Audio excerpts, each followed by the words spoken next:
Voilà, la surprise, c'est qu'il n'y a pas de surprise. C'est assez cohérent avec ce qu'avait annoncé, le profil qu'avait dessiné Emmanuel Macron. Ce qui est vrai, c'est que les deux hommes s'apprécient et parlent ensemble. Et ils ont une vraie proximité intellectuelle, effectivement, et un vrai respect l'un pour l'autre de leur intelligence respective. C'est-à-dire que c'est deux intelligences qui se comprennent bien et qui sont assez fluides entre elles, ce qui explique probablement le fait que Emmanuel Macron ait fait ce choix. Parce que, évidemment, nommer un Premier ministre à Matignon, il faut avoir une confiance absolue en lui.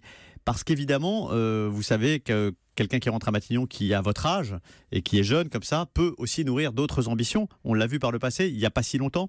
Et donc, la notion de confiance et de fluidité intellectuelle entre l'un et l'autre est absolument capitale.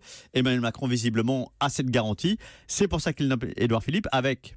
Évidemment, la deuxième étape qu'on attend maintenant demain, qui est de savoir si, avec Édouard Philippe, du coup, d'autres ministres de droite peuvent rejoindre ce gouvernement, ce qui donnerait évidemment tout son sens à cette nomination et à l'architecture qu'Emmanuel Macron est en train de dessiner, architecture politique assez nouvelle, il faut bien le dire, même inédite sous la Ve République.